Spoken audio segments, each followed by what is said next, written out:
Invitation to a Beheading by Vladimir Nabokov.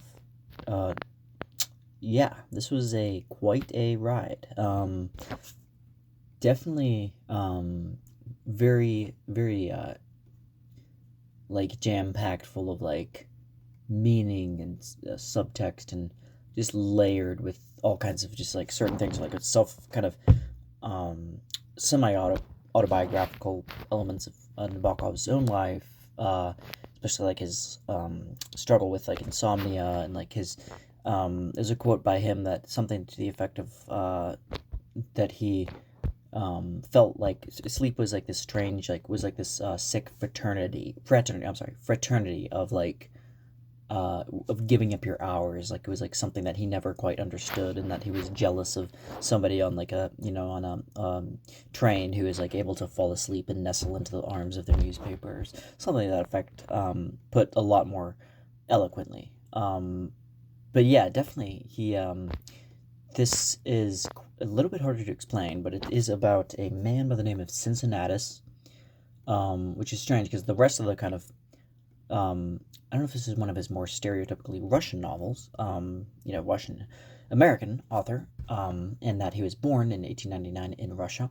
But it's also kind of, he was kind of a well to do, but not like filthy rich, but just kind of like a well to do kind of family of like arts and humanities kind of aficionados, I guess, and they were all kind of benefactors to some sense, but he also lost all of that too. Like he lost a great deal as like the Soviet Union took over like so much of his stuff. I'm not sure if this was like um just because of how Marxism, like the kind of Leninist, the very extreme kind of Stalinist version of that Marxism of just seizing everybody's earnings, but I think he kind of got the short end of the stick, and then finally he left the Soviet Union eventually.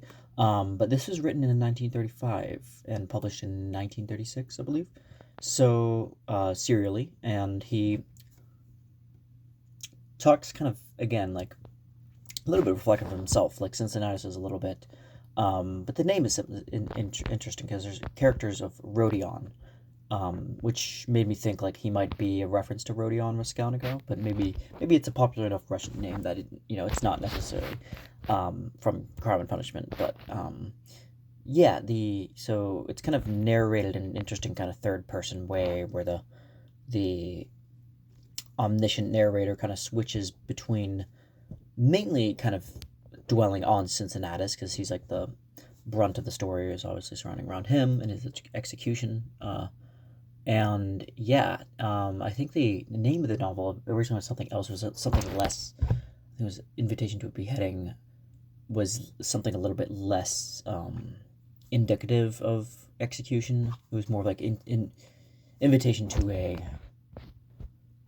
like one's last day, one's last kind of something to that effect. But yeah, there's so Cincinnati is a teacher, kind of young, around the age of 30, who is taken, who is sentenced to jail and then almost immediately sentenced to death for the purpose of Gnostical turpitude, which was something that I heard the word turpitude before, but I had to kind of look it up, just to double check. But turpitude being like a discreet, like a lack of like not scruples necessarily, but like a at first I thought like I was mixing it up with torpor. Torpor, languishing. That means like you're fatigue, but turpitude, if you want to give me actual definition, is the Latin turpus, so vile or base. I don't say I heard that kind of terp. But yeah, so vile or base, yeah, moral turpitude, would be some expression. That's the Oxford Dictionary. But yeah, so he's accused of this crime for Gnostical turpitude, and Gnostical obviously means gnosis. So, luckily enough, having been through, kind of dipped in and dabbled into Gnosticism with a decent amount of like lectures and documentaries and some stuff on the great courses. Had a pretty good course on it, and also the Nag too. A few years back, trying to sit down and leaf through that text was quite an experience because it was like so much stuff just about like gnosis, and like gnosis meaning, the Greek word gnosis means knowledge. So it's not just you belief in God being this thing of like, okay, well, you say something, you claim to believe, and it's through faith, but it's an actual gnosis, like you're actually uh, through what either hierophanies sometimes, I think, and like Eliade talked about, the sacred and the profane as well, which I'd like to get to soon. But that's more of a kind of comparative religions kind of scholarly book. But yeah, so Gnosticism is more about like the knowledge of thing, like the knowledge of God. Like there's like an actual instant kind of God is imparting something like that, like an actual knowledge to the, like of.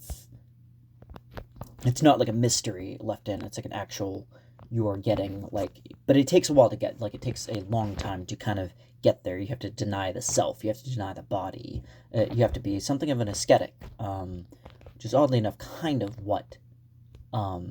Philosophers who denied kind of God at first, like Schopenhauer would be like rejecting of Christianity for being very critical of it in religion in general, organized religion, but then also kind of falling back into the, although he might have been surely aware of this, I won't be surprised, of kind of falling back into that kind of the Buddhist Western, or I'm sorry, Eastern mysticism of that.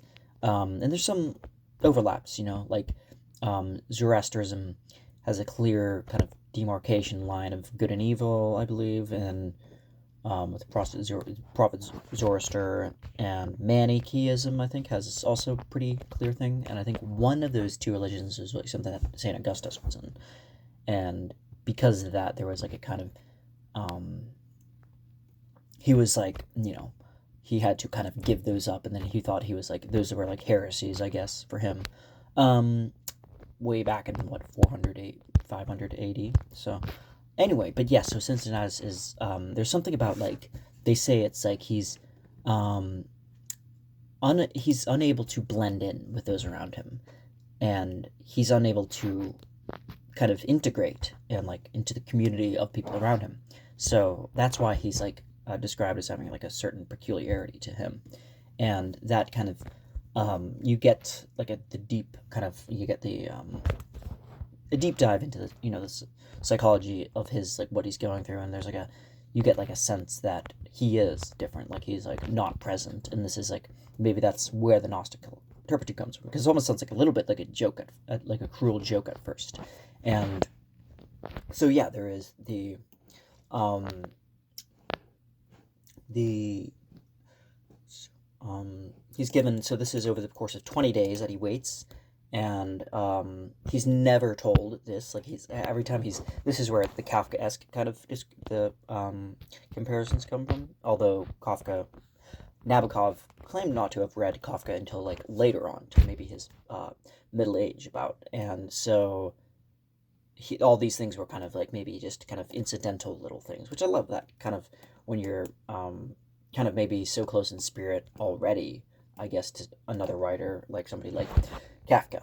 And in the same sense that maybe, Nietzsche didn't, or I'm sorry, Dostoevsky and Nietzsche, or like didn't quite know Dostoevsky, but like still like wrote characters that kind of reminded him, that had, a bearing on Nietzsche, I think. It's just an interesting way that these influences work out. But yeah.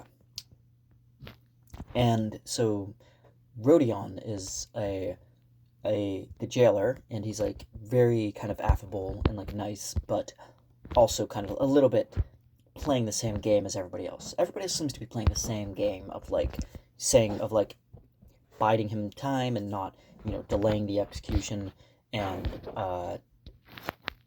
just kind of obfuscating the truth. And he's stuck in this world, so he's basically Cincinnatus. He's despite not really actually doing anything morally wrong at all. In fact, he might actually be kind of morally better off, ethically more upright than these other people. He didn't murder anybody, but it's in a sense that because of that, there's this kind of superiority that other people don't like. So this is very absurdist, obviously. It's like, well, why would they throw this guy in jail, like, but none much less execute him if he's not responsible for any crime? And that's kind of the predicament that Cincinnatus finds himself, it's like an absurd scenario where he's in the similar way that Albert Camus talked about Meursault being kind of a victim of the absurd kind of worldly. Although I think that's a little bit kind of in this more realistic in the sense, just because of how I think Camus said something like that. What would happen if somebody, you know, it's somebody being kind of indicted partially for, but like it plays in pretty integrally to his execution, him not crying at his mother's funeral, like not being repentant, not being visibly the way that society as a whole kind of wants to be, and because has these expectations and kind of holier than thou kind of moral standards of like expressing certain things, and I think that's like a similar thing. I think Cincinnatus is like kind of a victim, like a little bit of his own. He's like kind of unwittingly his own enemy, because he maybe at any time he could have given up these kind of precepts of kind of Gnostical turpitude, and he could have just enjoyed his life, but like he had to find out, and like he had to, and again, like the whole thing of sleep, like these other characters that are in there, Cincinnatus' lack of sleep and the very things that are torturing him and keeping him up, like he keeps talking about this pain, this unbearable pain, my anguish, and that's kind of a point that Nabokov returns to emphasize quite a bit, and I think that's a very important part of the novel. Is his anguish, like his at like the world and like what everybody thinks about it, like how the misunderstanding, that is a big thing. That is certainly Kafkaesque. This kind of the powerlessness in the face of authority, and that's pretty much embellished the best in the prison director. I think that's how they refer to him. As he comes in and he's very not the same kind of buoyant, and cheerful Rodion, but he is the kind of the more like braggadocio kind of, like, oh, like you gotta like he's the one that like kind of, he says like, I don't know when you're gonna get executed. I don't know. We're gonna put you in, like, we're gonna have he puts on like a good amount of time and effort into certain things that don't make really sense. Like he puts in, like he's keeps telling about like Cincinnatus about a performance that he wants to, like, he feels that he should put on for him, and that he is putting that off too as well. So it's like everything is kind of like, it's kind of left up into it. There's a lot of anticipatory kind of dread in this novel too, like you're feeling, and sometimes you can't help but laugh at it, which I think is an apt kind of reaction, I guess. But yeah, so Cincinnatus, at first, like, there's an interesting scene where Rodion, after talking with his lawyer, I think Cincinnatus dances with him, and then he starts writing down his kind of ideas and thoughts and what he wants to do, and then there's the prison director, Rodrigue, so that's his name, so, only tells him, like, he doesn't tell him when the execution will be, but only tells him that he will be getting a new cellmate, and then there's the character of Emmy, the 12-year-old daughter of Rodriguez, who kind of is a kind of endearing character. She like kind of she's kind of, I think, described as a bit of a ballet dancer, and there's a bit of, like, I thought, like, a slight innocuous but like very slight parallels to like Lolita, I think, like this kind of visage of just the innocent, blameless, spotless young, immature, callow young daughter, figure that's kind of on the cusp of puberty. That's just that's just faultless. That has you can't really, anything they do, like any kind of it's like you can't really stay angry at these type of people. But yeah, so she's basically she's like kind of floating around the prison areas, and then Cincinnatus so there's another prisoner that starts writing in these rules too. That was pretty funny, that they put in, like, they say, like, these are the rules, and it's like no thinking, like no singing, no loud, I can't remember exactly, but it's like no singing, no loud singing, like no loud banter, like no dreaming. If but like if you dream, if you're dreaming and like you dream about certain things that like titillate you, like making love, or dreams about making love to people that would otherwise not want you to like be near you, like then you are, like these are the things that you can't do. I just thought that was kind of funny, because it's like the person went through all this time and trouble to kind of etch these rules into the wall. So anyway, so Cincinnatus finally, there's also another character of Pierre, who's a very kind of he's likable but a little bit loquacious. He talks like he's talks quite like a lot about certain things, and he's very like just wordy and verbose. And he's like, yes, well, and so the prison director also Rodrigue looks decidedly more impartially or partially toward Pierre over Cincinnatus. Like he's like constantly just like he's like, oh, like Pierre here's like Pierre, he's like a worldly man. He's the a lot more charismatic and likable than say Cincinnatus, but like it's just a weird kind of way that he's supposed to be this kind of impartial type of character, but he's showing clear bias here. So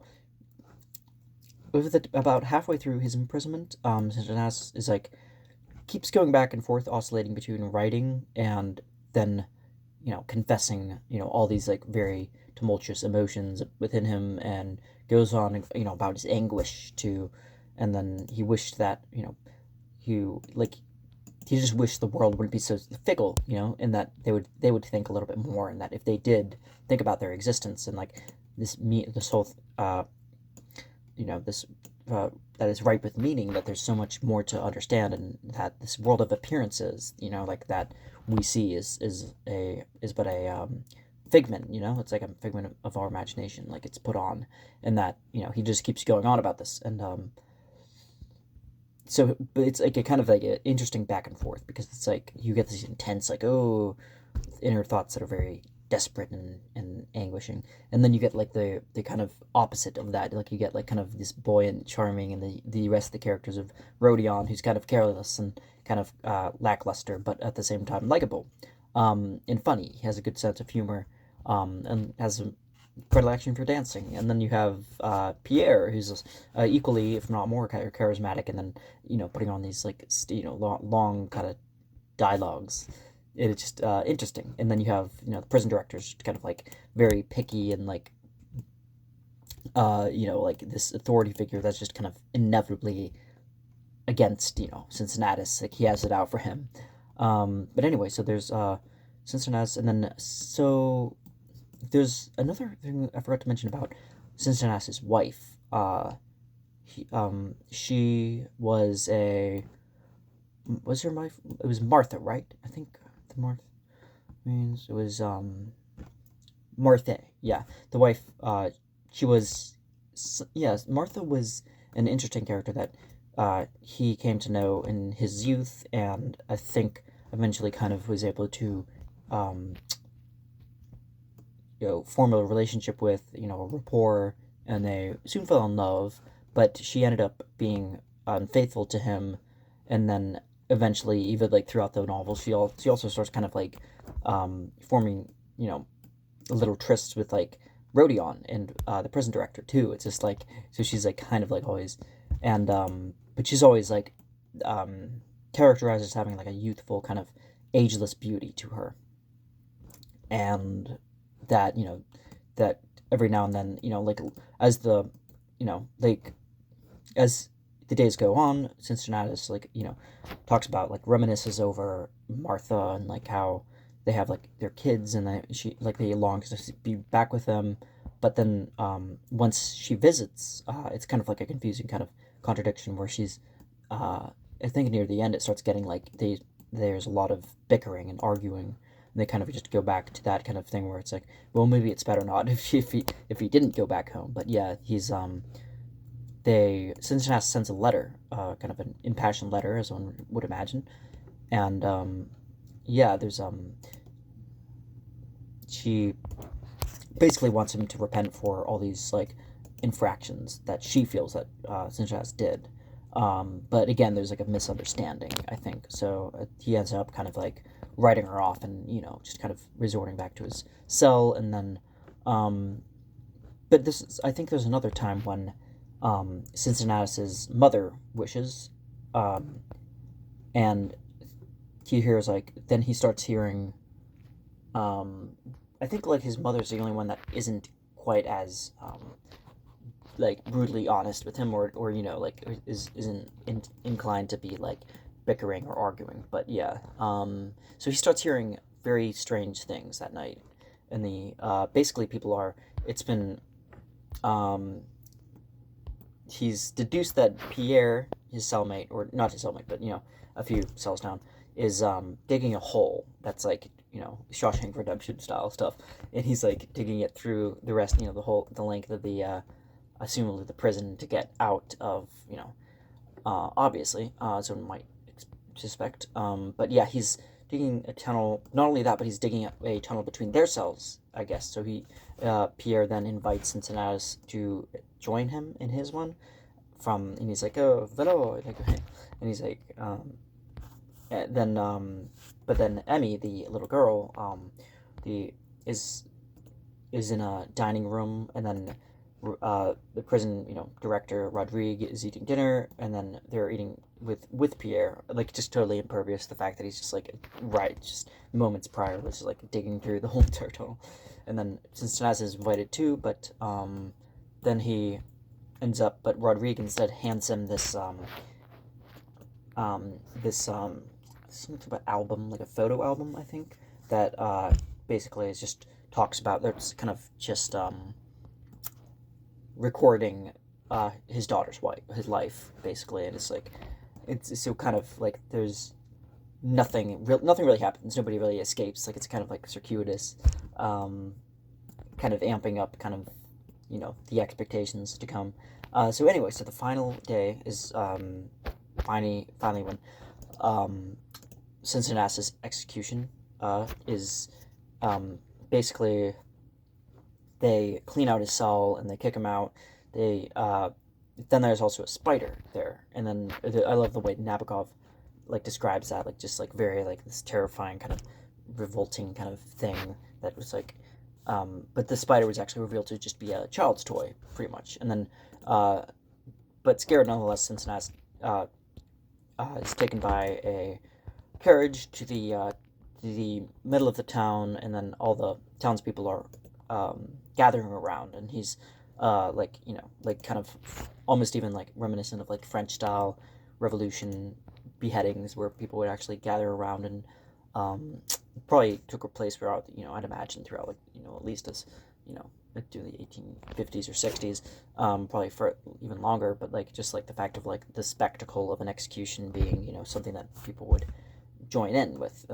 Thank God that's over with for the most part, unless you're counting through like kind of parasocial means of watching online, these things, which is like probably no better forms and mediums. But anyway, so yeah, he's finally gathers strength to climb a scaffold, and then, at last he's accepted his fate. Like, he's accepted that this is what's going to happen to him. Execution is in the cards. He has to finally just kind of throw everything else out the window. That, like his starts counting backwards from 10, and then he suddenly gets up and then walks down off the scaffold, and then free from his pain and his like physical existence. So that's kind of, that's in a nutshell what Invitation to Beheading. It's definitely quite, full of different meanings and all sorts of different parallels and thematic references and intertextual kind of things, and so much, so much to draw from and dwell on, that I feel like I didn't do a just kind of take on it. But yeah, this is I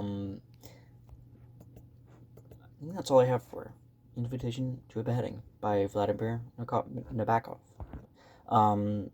And I plan to read it. There's another one next. I did read No, not yet, but I do plan on reading Pin, I think the name of the book, about the teacher. And yeah, I also plan to read like his autobiographical stuff, like Speak Memory. So I'll keep you guys posted on that, and thanks for watching.